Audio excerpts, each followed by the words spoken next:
Gandang gabi sa lahat. This is Coach Lininho empowering Pinoys, especially the 40s and above to rebuild their health by gaining muscles. Kamusta po tayo? Kamusta yung week natin? Thursday night? And for sure, some of you are very excited na with Burr Month. Alam niyo ba, few weeks na lang, Burr Month na ulit. September na, imagine that. Sobrang bilis ng panahon. And for us, no, we're working, I think, some of you can resonate na ang bilis po ng panahon. Would you agree with me? And that's why yung goal natin for our live for tonight is to pause for a while kasi we will have Q&A. So all your questions about health, fitness, nutrition, low carb fitness for 40s and above, let me know from the comment section below so that we can have this light discussion. Usap muna tayo. This is our way to pause muna and chill with the purpose din at the same time.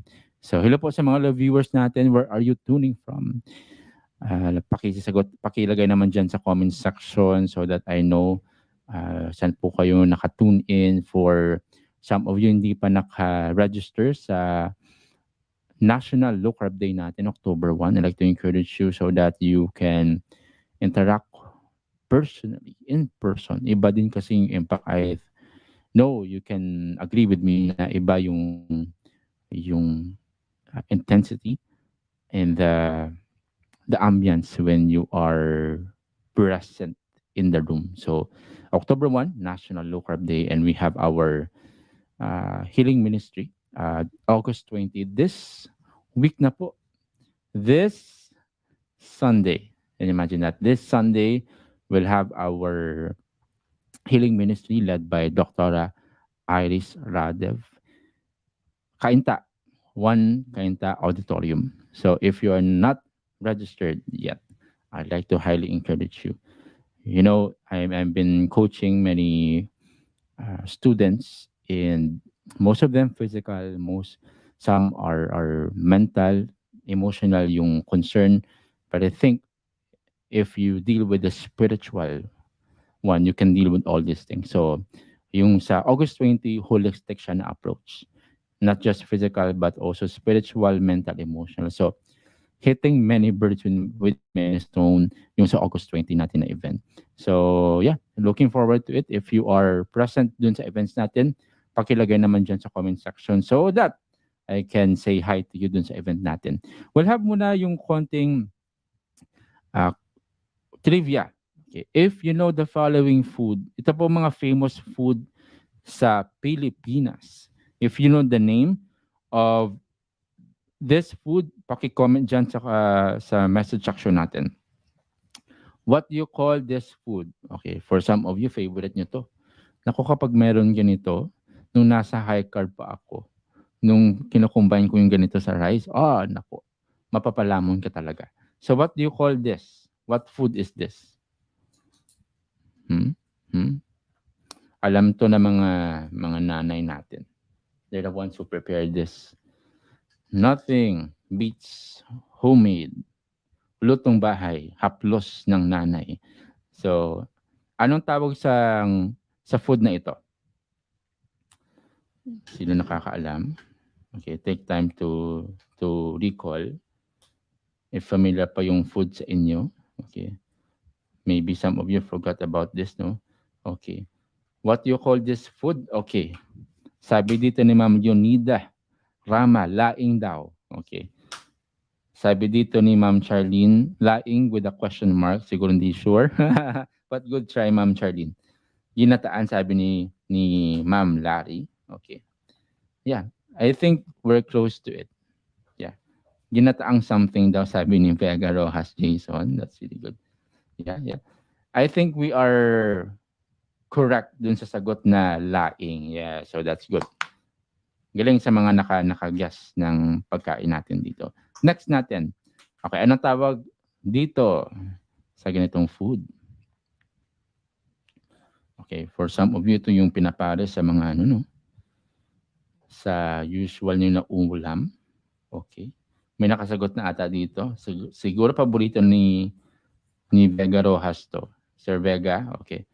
Atsara daw. Yeah, that's the correct answer. Yeah, nakahabol si Ma'am Julio Longos. Atsara din daw yung sabi niya. At saka si Maria Cristina Makabenta Masangkay. Okay. I love your family name, ma'am. Pulong Pilipino talaga. Yeah. Hello sa mga live viewers natin again. Before we proceed sa next natin na picture, hello to you, Coach Riz is always present dito sa live natin. Of course, Ma'am Larry. Hello, Ma'am. Kamusta po kayo? Ma'am Yunida Rama. Okay, ayun. Yeah. Hello to you, Ma'am Yunita Larios. Yes. Hello to you, Ma'am. Kamusta po tayo? Watching from Italy si Ma'am Lario. Kamusta, Ma'am? Ano nga yung word natin sa Italy, no? Bon appetit. Tama ba? Tama ba yung words natin? Correct niyo ako, Ma'am Larry. Ma'am Virginia Daro, yeah. Watching, yes. We'll see you on Sunday, Ma'am Virginia Daro. Looking forward, Ma'am, to see you in person. Yes. Si Mary Mercy Valencia is also watching. We have also OFW Local Fitness Motivation watching from Hong Kong, HK. Aximutya, of course, present sa YouTube din. Kamusta po tayo, sir? Kamusta yung weather natin dyan? Okay, be safe, ha? And always bring baon with you your liquids. Okay, kasi sobrang init daw sa other places dun sa KSA. Vincent Calma is also present. Kamusta tayo, sir? Vivian Milanes is also present. Yes. We also have here sa mga live viewers natin. Yes, may mga questions. Pakilagay pa lang yung mga questions natin na kasi yung goal natin tonight is Q&A. Pag-usapan natin yung mga concerns nyo. Okay. Yes, at Sarah sabi dito ni Ma'am Larry, sabi ni Ma'am Ma'am Yunida. Yes, tama po. The correct answer is at Sarah. Yes. Next natin, what do you call this? Okay. What food is this? Okay. While others are thinking anong sagot dito, yeah.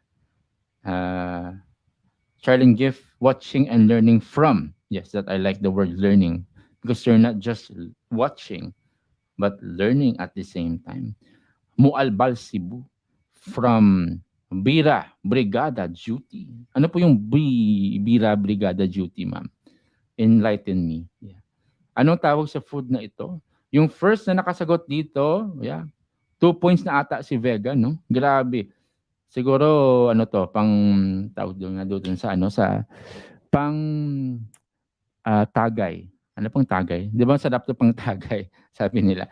Kilawin, kinilaw. Yeah. Sabi din ni Charlene, yeah, kinilaw din. Yaksi is kinilaw. Ensalada. Ensalada? Parang familiar yung ensalada sa akin. I'm not sure if yung other word for kinilaw is ensalada, ha. Pero correct me kasi I'm still learning, no? Squid salad, wow. Social ng word ni ma'am. Okay. Sabi din na ma'am Girlie, kinilaw din daw. Tomato with pepino salad. Ayun, kompleto yung ingredients. Well, yeah, the correct answer is kinilaw. Yeah. Yung una nakasagot dito is si Vega. Good try sa mga nag-respond with correct guess. Yeah. That's really good. Kinilaw. It depends kasi maraming style ng kinilaw eh. Alam niyo ba sa Philippines, would you believe na yung pagkain Pinoy napakasarap? Meron akong bisita last month lang from Japan. Nag-visit sila sa Philippines dito sa Manila tapos sa Bacolod. Tinainan nila ang pagkain natin, yung nag-try sila ng kare-kare. Nag-try sila ng inasal natin, ng adobo, at saka yung mga vegetables natin na ano yung vegetables na merong squash at saka pakbet. Okay. At saka yung mga isda natin. Naku, sabi niya, I asked the couple kasi from Japan sila, they're married couple. I asked them, kamusta yung food sa Philippines? How's the food in the Philippines? They responded, sabi nila, it's better than Japan. So napaisip ako talaga. I can see I've tried Japanese food. It's so good. But I think one of the reasons why na hindi na-emphasize yung Filipino food na yung exposure natin internationally medyo mahina. If given, I think the opportunity by international chefs at saka yung marketing efforts natin, I think ma-appreciate yung brand natin. And also I think one of the reasons is yung emphasis sa mga meals, iba-iba yung version. Kunwari yung pork adobo or chicken adobo man yan. Iba-iba yung yung version eh. Meron version sa Manila, meron sa Ilocano, meron sa Pangasinan. So yung mastery on that one recipe is hindi focus. Compare mo sa Japanese, di ba? When you go for uh, yung meal nila for let's say yung mga ramen nila, it's so focused on that product. So na-improve siya further. May focus at saka emphasis. Would you agree with me? Napakaraming masasarap na food sa Philippines eh. Tama ba? Okay. Hello to you, Ma'am Liza Clotario. Gandang gabi po. Yes. We also have here, Ma'am Grace Belbar Dasok. Yes. Next food natin. What do you call this food? Okay. Pinoy food din to eh. Okay. What do you call this food? While you are thinking. Okay. Hello to you, Ma'am Rich Apas, watching from YouTube as well. Hello to you, Ma'am Lina Dalida. Yes, good evening, Coach. Always learning from your live videos. By the way, you look like Lee Do Yun of the Good Bad. Search ko yun, Mama. If confirm ko if malapit po yung ano. Lee Do Yun. Wow, ang pogi niya to, ma'am. Ma'am, ang ganda ng eyesight niya, ma'am. Very clear. Napaka-honest at saka napaka 20/20 vision. Thank you, Ma'am Lina, ha. Padalhan po kita dyan ng cash. Okay, kasi napakaganda po ng comment niyo. Gwapogi, oh. Si Lido yun. Yeah. Thank you, ma'am. Pinagaan mo yung buhay ko. Hello to you. Yeah. Ginaling, sabi ni Ma'am Mirasol, yung sabi dito, yung food natin. Okay. Giniling, sabi ni Ma'am Charlene, giniling sabi ni Leonida, Ma'am Evelyn, giniling din daw. Sisig sabi ni Cheryl Gary. I think may mga nakasagot dito na tama. Yung unang nakasagot dito actually is si Ma'am Jean Faustino. Bupis yung tawag dito. Alam niyo ba to? Napakasarap. Naalala ko when we were in our church way back in college, mayroon kaming parang nanay doon na nagluluto ng bupis. Every time na nag-prepare siya ng bupis, kami yung mga young people during that time, sobrang saya. Kasi sobrang sobrang crispy, malinamnam, at saka sabroso. Sabroso yung word sa amin doon sa Bacolod. Parang tasty talaga siya. And then, malinis siyang gumawa ng bupis. Eh, di ba, lamang loob to, in that you have to clean it properly talaga. So, yun sa bupis niya, sobrang linis at saka masarap. Okay, bupis, yes. Close to sisig, no? At saka giniling yung ano niya, yung itsura niya. Ni Sir Axie, yes, tama po kayo, Sir Axie. Bupis yan. Mirasol yun, may two entry si Ma'am Mirasol. Bupis at saka sisig. Tama yung bupis. Okay. Menudo, sabi ni Ma'am Larry. Concepcion. Wow, ma'am. Alam nyo, parang malayo ata, ma'am, sa menudo, no? So, maybe, ma'am, you want to try yung mga Filipino food again. Baka na kayo na tawag dito. Yung mga nakikita mong food dyan sa Italy, yan na ng medyo malayo na sa mga food dito sa Philippines. Well, that's okay. Minsan kasi nakakalimutan natin yung mga itsura ng food eh. Well, yeah. Minced pork daw sabi ni OFW. Napakasosyal nyo talaga. Yeah. Watching from Lanao del Norte, si Ma'am Mirna Solerias. Yeah. Next natin, anong tawag sa food na to? Okay. Hello to you. Okay. Ma'am Rona Enrico. Kumbawa, hello po, Coach. Mukhang masarap po yung giniling. Oh, is she? This, nice. Yeah, Japanese talaga. Oh. May mga questions dito. Let me know again sa mga questions ninyo dito. We will have it yun sa Q&A natin. Yeah. Sabi dito ni, yes, puro pasta lang daw, sabi ni Ma'am Larry Concepcion. Yes. Italy, napakaraming options dyan sa pasta. Yeah, that's the expertise ng mga people in Italy. Yeah. Sabi dito ni Ma'am Ana, embutido daw yung tawag dito. Let's see. Axi, yes, caldereta. Talaga, sir, ha? Embutido, sabi dito ni Ma'am Leonida. Embutido daw, sabi ni Ma'am OFW. Yeah. embutido din daw, yun sabi ni Charlene. Yeah. Yung tamang sagot, okay. Yung una nakasagot dito, maraming akala embutido. I think parang embutido siya, 'di ba? Yung itsura niya. At saka yung ingredients niya parang embutido eh. So for others, maybe embutido yung tawag. But I think with these ingredients, yung pinaka-close is morcon. 'Di ba? Morcon. Maybe for others, yung embutido nila, ganito yun din yung ingredients. But the pinaka-close dito is actually morcon. Dito sa Pilipinas, ito po yung tawag natin dito. Embutido or morcon. Yeah. Morcon. And also actually, yung tawag sa amin talaga, if magpapa-order ka dun sa amin sa Bacolod, and even dito sa Manila, yung tawag actually is cordon bleu. So tama kayo, Ma'am Mirasol. At saka yung mga nagsabi dito ng morcon at saka embutido, tama po kayo. But base po sa pag-intindi ko, dun sa amin, tawag sa amin cordon bleu. So yeah, good responses. Yeah, I like your responses. Napaisip ako doon. Yeah. Hello. Yeah, there you have it.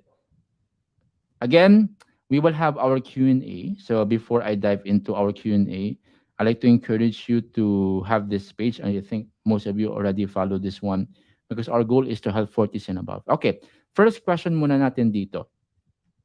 Again, pakilagay lahat ng questions natin dyan. We will have our Q&A. Yeah. Si Ma'am Nunita Lim Larios, sabi niya dito, after lifting weights, wala akong nararamdaman na pain while resting na. Does it mean walang effect ang ginagawa ko? I'm 66 years old on 2 pound to 3 pound dumbbells. This is a good question. Saba merong poster dyan sa gym, sabi nila, no pain, no gain. So merong idea na kapag walang pain, wala tayong muscle soreness, walang improvement or hindi tama yung pag-workout mo. Now, the number one basis ng effective workout is correct form and execution. That's it. Kapag walang pain, it doesn't mean na hindi effective. What you need to do is to prioritize yung form at saka execution. And then, you follow it up with progressive overload. Meaning nagpo-progress po kayo. There is increasing intensity with your dumbbells, with your number of repetitions and number of sets. Now, if ma'am, wala na pong sakit na nararamdaman, don't run after pain. Okay. Run for quality repetitions. Okay, that's number one na. Also, ma'am, maybe, yung binubuhat nyo or yung program nyo is a bit lax na for you. So, do you follow, ma'am, the progression sa workout nyo? Baka yung 3 pounds na binubuhat nyo is almost for maybe let's say for 6 months mo nang binubuhat yan, same workout, same repetitions. So walang challenge. Again, for our workout, we must do it not too easy, of course, not too difficult, but just challenging enough to force your body to grow and to force your body to be strong. So you have to follow, ma'am, a blueprint, a program split so that you can be assured that there is progression with your workout. Okay po? So never run for pain, go for quality repetitions. Okay. Question dito from Nat K. Coach, kung nagwo-workout po ba, lifting weights, marami po bang calories na bawas kahit di masyadong pinapawisan? Kasi na rooftop nag-workout open air.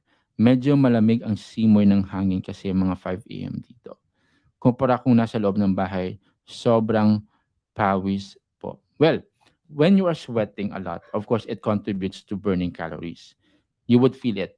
If compare mo yung, this is a good question by the way, Ma'am Nat K.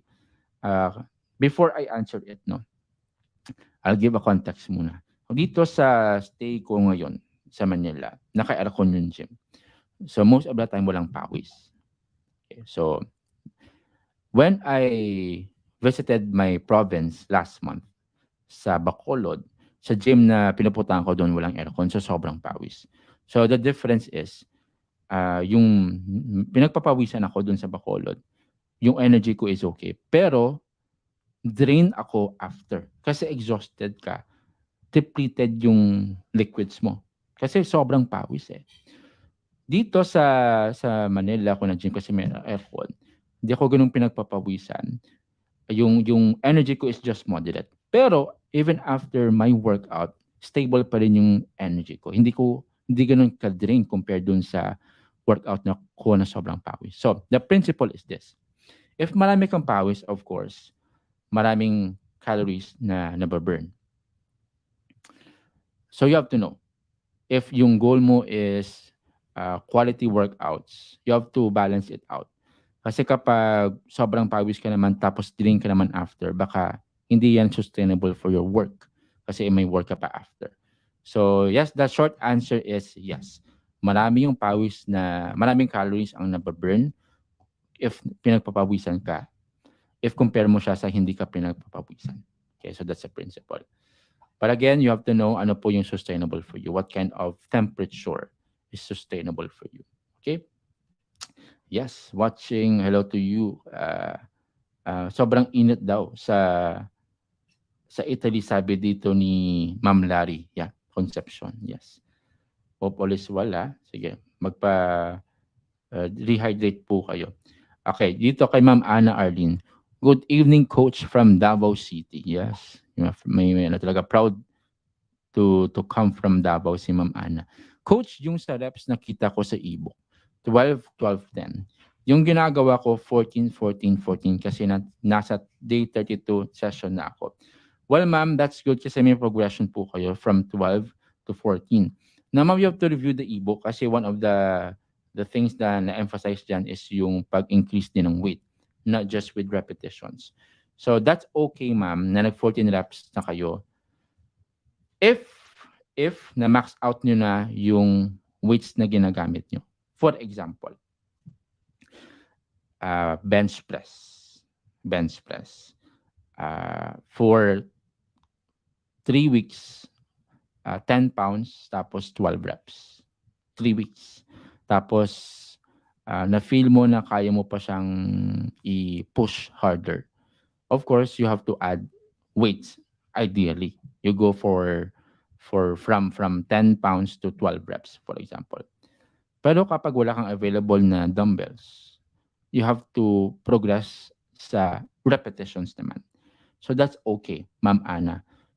As long as you don't get stuck dun sa intensity mo. Make sure na there is progressive overload dun sa program mo. Kasi nasa day 32 session na ako, so most likely you are, ano pa lang, tawag dito, you are improvising para hindi ka mag-plateau. Tama ba, Ma'am Ana? So that's good initiative din, no? Yeah. Hello to, ito, sabi dito ni Ma'am Charlene kanina sa question ko, brigada po sa school, naglilinis at nagprepare ng mga classrooms out surrounding sa school para sa nalalapit na pasukan. Nag-enroll din po at the same time. Ang ganda talaga ng Tagalog, no? Napaka sarap pakinggan. Napakagaan yung mga salita sa Tagalog. Yeah. So, brigada eskwela pala yung sinasabi ni Ma'am Charlene. That's a noble job, Ma'am Charlene. So, you are doing an extra mile kasi what time na? Okay, 7 p.m., no? So, God bless you, ma'am, with your work. And yes, malapit na po yung pasukan. So, naka-enroll na si Ma'am Charlene. Kumusta pala yung mga estudyante natin ngayon? Naka-enroll na po ba? Nakabili na po ba ng school supplies? Hope all is well, no? Yeah, naalala ko when I was in high school, yes, may brigada eskwela. So, we are required to bring floor wax. We're required to bring walis tingting. Naabutan niyo pa ba yan? I'm not sure if meron pa po ganung sistema ngayon, no? Yung bibili ka ng floor wax. Kasi some of them naka-tiles na yung, ano, yung classroom eh. So, nung time ko, mayroong bunot, mayroong, bibili ka ng chalk, no? Contribution mo sa brigada eskwela. Naabutan niyo pa ba ngayon? Naabutan niyo ba yung ganung sistema in the past? So, I don't know. But I'm sure for some schools, no, sa public schools especially, may mga ganung pang contribution niya. Sabi dito ni Ma'am Florina Vargas, mas malasa po kasi ang food natin dyan sa Philippines. Dito po kasi sa Japan is always in Japan soy sauce. Ang mga panlasa nila. That's correct. I think Ma'am Florina is uh, talking about dun sa shinare ko kanina na yung food natin sa Philippines are really delicious. Hindi lang siya nalagay dun sa mga top na mga foods globally recognized kasi we lack exposure at saka we lack emphasis kasi maraming versions dito sa Philippines. Walang focus for a certain menu. So kapag adobo, merong adobo sa Bacolod, merong adobo sa Pangasinan, sa Ilocano. So iba-iba yung versions. So yeah, I do agree with that. Watching from Lanao del Norte, si Ma'am Mirna, yes. Yeah. Ito, sabi dito ni Ma'am Rona Enrico. Ang main na ginagamit po dito sa Japan na pinagluluto po, basics are shoyu, soy sauce, yeah. Sato, sugar, at mirin, yeah. Japanese Lessons 101 from Ma'am Rona, oh. Gumagamit din po ng soup vinegar pag magluluto ng sweet and sour meat. Yeah, so may translation yan si Ma'am Rona. Yeah. Shoyu pala yung soy sauce sa Japan, no? Yeah. At saka so yung vinegar. Yeah. So I think Ma'am Rona is referring na yung main nilang mga condiments are very basic. Siguro sa Philippines marami tayong spices. Okay, marami tayong spices. Ka, ka, last week, meron akong kasamang foreigner. Nag-uusap kami kasi sabi ko sa kanya, I envy you because you have so many seasons in your country. You have winter, you have summer, you have fall, you have what's the other one niya? Marami silang season dun sa Korea. So sabi ko dito sa Philippines, here in the Philippines we don't have many seasons, but we have many seasonings. Okay. So joke 'yun. Na-gets niya yung joke ko actually. So yes, marami tayong seasonings dito sa Philippines and we must be happy about it kasi yung land natin dito is able to produce variety of crops, no? At saka yung mga condiments, 'di ba? 'Di ba yung meron tayong summer at saka meron tayong summer at saka very very hot. I think yun yung ah ano pala, rainy season at saka summer season, tama? So and that enabled us dito sa Philippines na masarap yung mangga natin, yung banana, 'di ba? Ang sarap ng mga ano natin, yung mga crops natin dito. Yes. Sabi din ni Ma'am Mirna, good evening Coach Nins. Kamusta po tayo, Ma'am? Sabi din ni Richard dun sa sagot sa mga show natin ng food kanina. Yes. Morcon Carabao meat, Odin blue chicken meat, and embutido pork meat. Wow, kompleto yung options ni Sir Richard. Cecil Reyes, good and perfect evening to everyone. Hello to you, Ma'am Cecil. Kamusta po kayo? Ma'am, we have Park Shenhei. Good evening. Kamusta po tayo? Yeah. Si Ma'am Nita Lim Larios. Thank you sa reply, Coach. During lifting, masakit po. But while resting, walang pain po. Oh, so ma'am, when you go for lifting, yes, meron pong a bit of soreness kasi na nagra-rush yung blood flow sa certain part ng muscle ninyo. If walang pain after you work out while resting, that's a good sign. Pero ma'am, you have to know ma'am, yung pagbuhat nyo kasi ma'am, if nasa senior years na po kayo, it should be done with precaution, especially kapag walang prior training sa lifting weights. So, always make sure ma'am tama yung execution nyo. You go ma'am in front of the mirror. Tapos when you execute, always look at your joints, your elbows, yung form, yung range of motion. Make sure po tama po kasi safety is the most important part ng workout. Yeah. Ito, question ni Tho B. Zylon. Good evening. Okay lang po ba coffee 3 times a day with nuts? Ata itong question ni Sir Tho.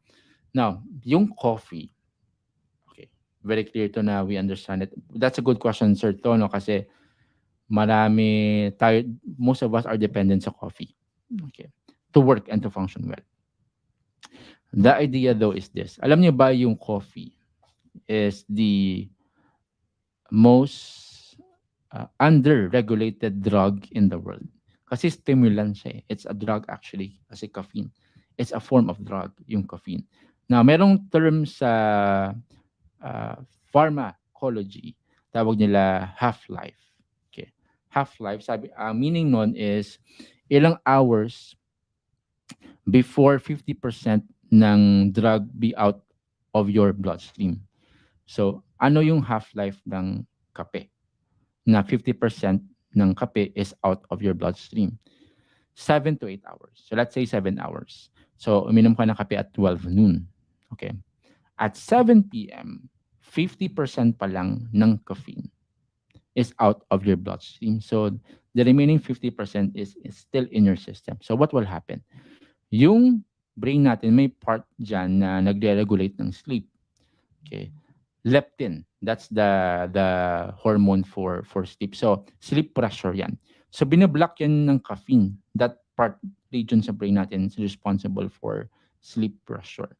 Now, if nabablock yan ng caffeine, that part, okay, supposedly para sa leptin, it will affect your deep sleep. Okay, so that's number one. So you have to know na you should take your coffee, okay, the latest should be noontime. Noontime. At 12 noon. That should be the latest. Kasi you should be asleep at 10, okay, or 11. Okay, that should be your latest time din for your sleep. So the short answer po is no. Okay, if your latest coffee should be at 12, tama? Now, for 3 cups of coffee a day, meaning to say yung tolerance mo sa caffeine, so to, naging dependent ka na. Too dependent ka na po sa kape. So you may want to lessen it kasi again, the part that I want to emphasize is yung deep sleep, which will be affected if mataas po yung caffeine nyo sa bloodstream. So go for 1 to 2 cups lang. Okay, 2 cups should be the most. Okay, for us. Okay, that's a good question, Sir To. Good evening, Coach Linho from Alicia Cottoner. Ang ganda po ng sombrero ni ma'am. Yeah. Dalagang Pilipina. Nat K is also watching. Yes, happy to help. Vanji Mercado is also watching. Yeah. Sabi to ni Kiel Kizon, ano pong need kainin para di malagas ang buhok sa diet? Now, this is a good question as well. I have a video about hair loss. There are underlying issues, of course. So, of course, professionals would always ask you ano yung medications mo, ano yung diet mo, stress ka ba, ano yung work history mo. So, may mga ganung factors. So, you have to know yung root so you can solve the fruit. So, if you want to deal with hair loss, you have to know yung contributing factors such as stress. Okay, that's number one. Yung external exposure mo kasi like pollution and everything can contribute to hair loss din. Yung kinakain mo. Now, what I can answer is yung kinakain. What can contribute for hair loss is lack of protein, lack of biotin, lack of collagen. So, if kulang ka sa ganitong nutrients, of course, you have to replenish it. So, you have to make sure tama yung intake mo ng protein. Okay.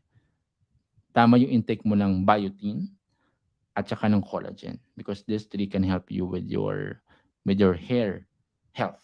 Okay. Ana Arlene, yes po, progressive overload ginagawa ko every week. Adding 1 kilogram every week, mama. That's really fast. Actually, 1 kilogram to around 2.2 pounds a week is a bit fast. So what you want to do, ma'am, especially no, if compromise na yung yung form at saka execution. Make sure mo kasi for others kasi 1 kilograms per week too fast siya. For others that's okay. But you have to know ma'am hindi compromise yung form niya mama at saka execution. Well, that's good kasi you are proactive at saka active po kayo sa pagdagdag ng intensity. That's good. Coach, tanong ko lang po. Kailangan po bang magbayad ulit para sa new version updated na ebook po? Yung na-avail ko po na ebook dati pa po. Thanks po. This is a good question din, Ma'am Rona. So, meron tayong panibagong ebook and it will be released real soon. So, tune in for more updates but it's another version. So, meaning to say may mga makikita po kayo doon na wala sa former ebook natin. So, it will be exciting and dagdag na kaalaman po sa atin iyon. So, new po siya and new investment po siya in short, Ma'am Nona. Yeah. Erlinda Montejo Diaz. Good evening, Coach. Watching from Batangas. Yeah, a land of good coffee. Kasi may nagpadala sa akin ng kape from Batangas. Naku, namimiss ko na yung Batangas coffee. Yes po, naabutan, sabi ni Ma'am Alicia. Yes, yes. Good to see you, Ma'am. Liza Pizarra is one of our modern adults. Tingnan yung profile picture ni Ma'am Liza. Oh. Tingnan yung triceps ni Ma'am Liza. Ayun, yeah. Low-key. Low-key um, fit woman si Ma'am Liza. Yeah. Hello, Coach. Ma'am Maria Medina. Yeah, kamusta po tayo, Ma'am? Hello, Coach. Watching from Italy din si Ma'am Lucy, oh. Sinorio. No pala. From Holy Land. Yes. Alam niyo ba, Ma'am Lucy? Nag-browse ako sa internet this week lang. How to travel in Israel. Di ba? My number one bucket list talaga is Israel. To visit Israel with a tour guide who can, explain to me the biblical sites. Okay. So very interesting. So yeah, God willing, and I think God is willing to provide for that schedule for my dreamland, Holy Land. Kamusta po yung weather natin dyan, Ma'am Lucy? I have students din pala sa Jerusalem. One from Jerusalem, other one from Tel Aviv. Yeah, yeah. Gandang place. Amazing place. Good evening, Coach. Ask ko lang, matagal po ba talaga magkaroon ng muscles ang 50 plus? Now, Ma'am Lotte, yung pag-gain ng muscle, depends, Ma'am, on, number one, on what you eat.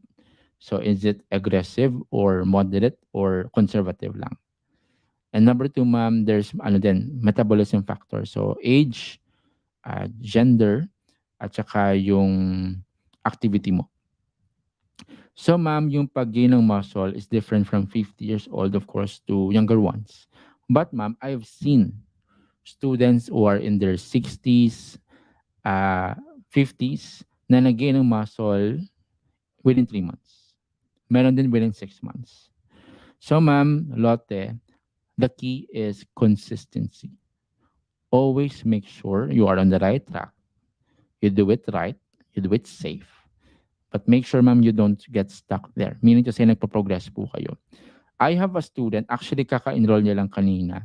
Si Ma'am Josie De La Peña is, if you're present, Ma'am, I'd like to appreciate you. Si Ma'am Josie De La Peña is, yung age niya is 66 years old. Imagine that, 66 years old. She enrolled because she wants to regain her strength and also to regain her body composition. Kasi nag-stop siya for a year kasi maraming work sa farm, maraming responsibility. So, because of her dedication, she never lost hope. She wants to get back on track. So, yung key kay Ma'am Josie, I want to emphasize this. Always get back on track. So, stay on the game, be consistent. Okay, so that's the key. Also, I like to emphasize as well, never compare your level 1 to someone's level 100. Minsan kasi we compare and we don't know what's happening behind the scenes. Maybe yung nakikita natin sa social media ng mga fitness enthusiasts or influencers, maganda yung katawan pero they've been working out for 10 years, 15 years. Ako po, I've been working out for 10 plus years. And may mga nakita ko na they have achieved a great physique within 5 years lang. Me, more than 10 years. So, it depends. Never compare. Just focus on your own race. Okay? Maraming salamat, Coach. Si Sir Kiel, sabi dito, yes, happy to help. Watching from Taguig City, si Rolly Tinko. Yes, kamusta po kayo dyan, Sir Rolly? Yeah, hope all is well. Mainit daw, sabi ni Ma'am Lucy sa Holy Land. Yes, napakagandang place. Gloria Carion is also watching. Ganda gabi po sa inyo, Ma'am. Watching from Albay, Bicol, si Ma'am Melinda Ribaya. Yes. Ma'am Juanita Gil Bolingo is one of my amazing students. Kamusta po tayo, Ma'am? Kamusta po yung workouts natin? And this is an example as well of someone who never loses her dedication. May mga times na there are interruptions, but never mind kay Ma'am Bonita kasi she will get back on track. All the best to you, Ma'am Manita. Ah. Mary Ann Leong. Coach, maski plain decaf last drink sa lunchtime, di na po pwede sa hapon o gabi sa may mga diabetic. You have to know, ma'am, yung what kind of decaf po yan, ma'am, ha? Kasi it doesn't mean na decaf siya. It doesn't mean na uncaffeinated siya. So may mga decaf na may caffeine talaga. Although decaf siya, di ba ang weird, no?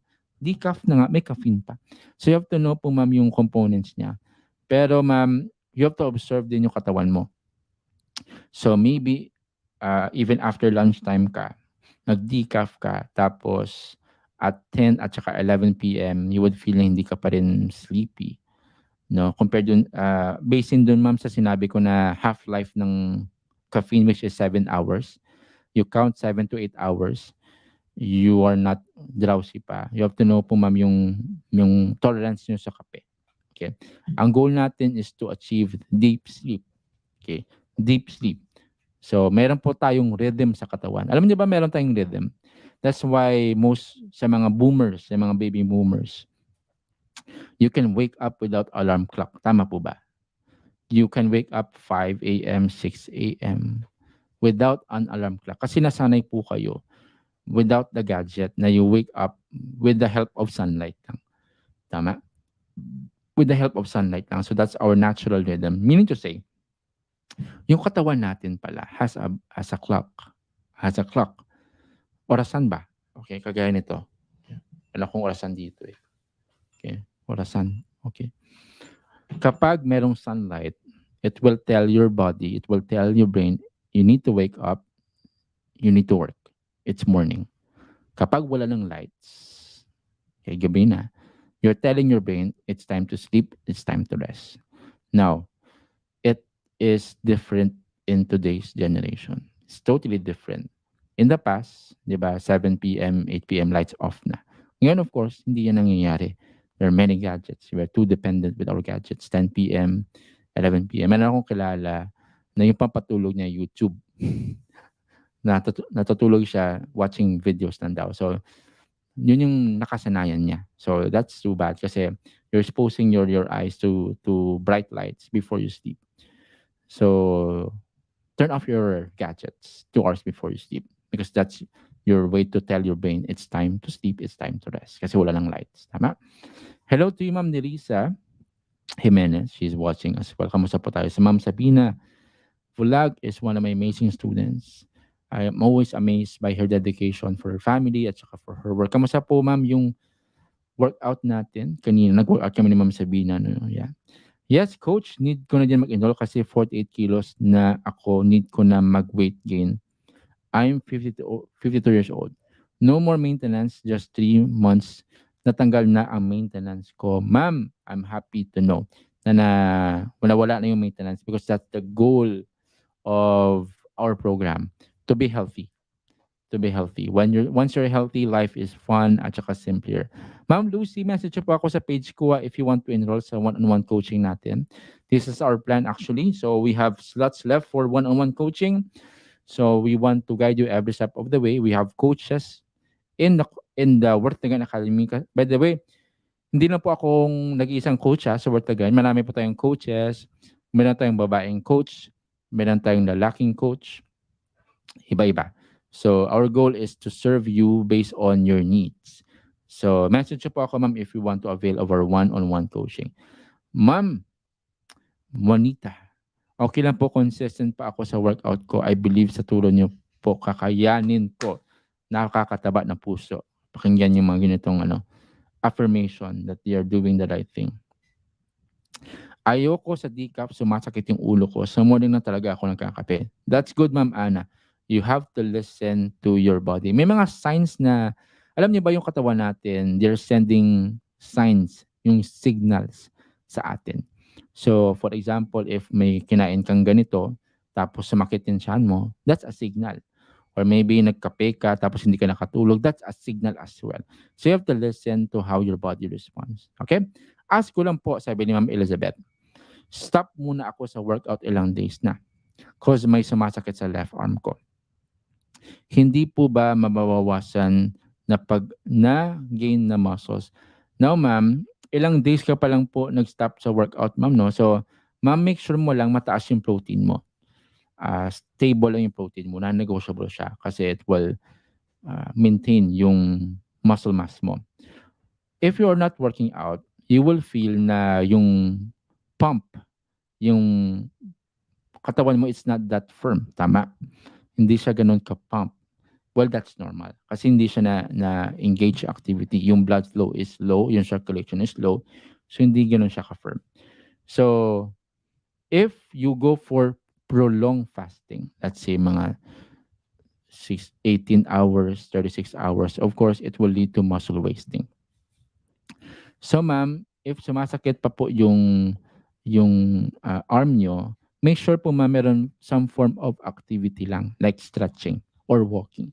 It can help you maintain your muscle mass. Tapos, once you get back on track, once you're healed na, of course, continue lang with the right form at saka execution. Okay, baka po na-trigger dun sa ginawa nyo. I'm not sure ano po nag-trigger sa pagsakit ng arm niyo, ma'am, no?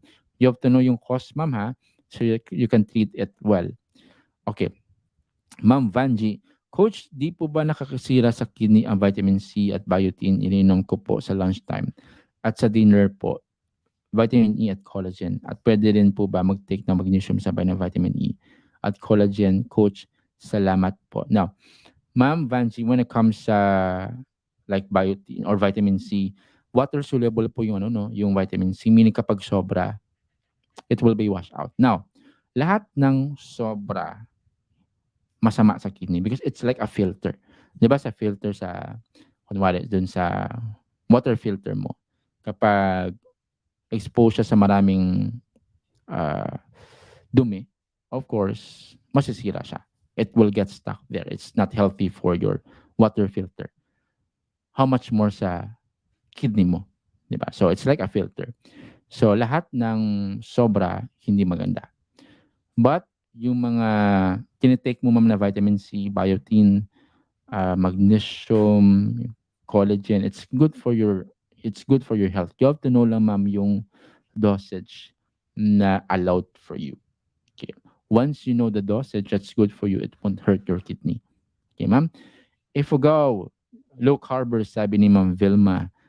King, Yingan. Yes, kamusta po tayo, ma'am? Kamusta po dyan yung napakagandang place natin sa Ifugao? Yeah. Gandang place. I want to visit Ifugao, yung mga northern part ng ano no, ng Philippines. Yan. Napakaraming magagandang places sa Philippines. Yung gusto ko nga before I go for other places outside Philippines, I want to travel yung mga like yung places sa Benguet, yung places sa Mount Apo, yung mga ano pa, mga gandang places pero hindi siya ganun na ma-market well, 'di ba? Sir Arnulfo is also watching. Kamusta po tayo, sir? Yeah. Kamusta yung workout natin? Si Ma'am Bell, just purchase yung ebook natin. Yeah. Kamusta yung ebook natin, ma'am? Yung ganitong ebook natin. Coach, nag-start na ako mag-low carb since nag-eat ako ng rice. Madali na akong gutumin. Now, 3 days ulit nag-low carb, ginugutom pa rin ako. Ma'am, you have to prioritize protein at saka fiber. Kasi when you go for high protein, high fiber, it will make you feel fuller for longer. The reason, ma'am, nagugutom tayo if high carb kasi ganito. When you eat a lot of carbohydrates, your insulin will spike. Okay. Yung insulin po is responsible for converting yung kinakain mo sa energy. Okay. Now, if mag-spike siya, di ba nag-spike siya, mabilis siya mag-spike, mabilis din siya mag-crash. Kapag nag-crash yung insulin, that's what we feel na sluggish tayo, may cravings tayo. So, you have to know those food na nagtitrigger talaga ng mataas na insulin. Now, ma'am, yung protein at saka fiber, yung pag-spike ng insulin, medyo gradual lang. Hindi ganun taas compare sa high carb. So, yeah, prioritize protein at saka yung fiber. Okay lang po ba mag-fasting na 16-8? Bumalik na po ako sa mas nasanay na po ako ng dating timad. Ma'am Juanita, yung fasting is flexible. So you have to fit it sa lifestyle mo sa work at saka sa responsibilities mo. So yung 16-8 is a good window din for fasting. Actually, for most of the low carbers at saka nagpa-fasting, yung good window, sustainable window is 16-8. You have to know lang, ma'am, nag-lose po kayo. Kasi yung goal ni Ma'am Bonita is losing weight, no? Losing fat. So you have to know, ma'am, na at least per week, ma'am, naglo-lose kayo around 0.5 kilogram per week. At least 0.5 to 0.8 kilogram per week. So that's a good number then for you, ma'am. If you are measuring your weight, you have to measure your weight, ma'am Monita, ha? Yes, thank you. Happy to help, ma'am Vanji. Yeah. Uh, yes, I agree with you, ma'am Monita. No. Maganda daw yung rice terraces. Yes, yeah. Uh, I've opened the ebook and read the ebook pero hindi po ako nagsa-start ng exercise. Yes. Okay lang po, ma'am. Take time but you have to take it one page at a time, ma'am. Dati nung wala pang WTEG ebook, sa YouTube lang ako nanonood ng workout. Tumigil ako ilang buwan dahil may sumakit sa likod ko. Ang tagal mawala nung sakit kaya hindi na ako nakapag-workout. Mali-mali pala yung guidance kaya nakakatulong talaga sa akin. Alam niyo, Ma'am Ana, you're a good influencer. So I appreciate, Ma'am, for affirming our works sa WTG. Kasi our goal is to help you, yung mga may concerns sa health at saka with those people na may concerns din with their workout. Kasi some of them are doing it by their own. Well, that's okay for some, but you don't have feedback at saka correction. So if you have the means, go for coaching. Kasi there's someone who can look at you and correct you and tell you you're doing it wrong. So there's someone who can correct you. So go for that option then, especially if we're talking about your only life. I say this is the only life we have. Tama? So I hope that helps you. Again, my mission is to help you 40 and above rebuild your health by gaining muscles. And if you are not yet part of our program, I'd like to highly encourage you to be part of our Vertigan Academy. We have team of coaches who are more than willing to help you. I will help you transition to it to find the right coach for you. Again, I'm so happy that you put your time here, Tuesday, 7 p.m. And before I end, no, may last question muna dito. Coach, ask ko lang po, okay lang po ba na tig tatlong eggs imbes na ground pork? 1/2 kilo, 3 times meal ko po. Now, if you're talking about, ma'am, yung protein equivalent niya, yung tatlong eggs po, ma'am, is around 18 grams ng protein. Yung ground pork na 1/2 yung kilo, that's around, ano, ma'am? That's around, let's see, para di tayo mamali-mali. Okay. Okay. Pork.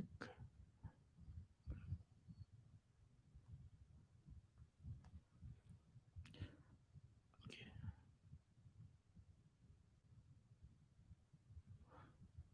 Okay. Eto. Wow. Yung protein ng 500 grams na ground pork is 84. So, sobrang layo. Tama? Yung calories niya is 1,315. Compare mo yan sa eggs, napakalayo. So, you have to know, ma'am, yung difference ng protein at saka calories, if you want to go for alternatives. Never compromise your protein. Never compromise your protein. Ma'am Monita, I'm happy to help you. You're the best coach. Wow.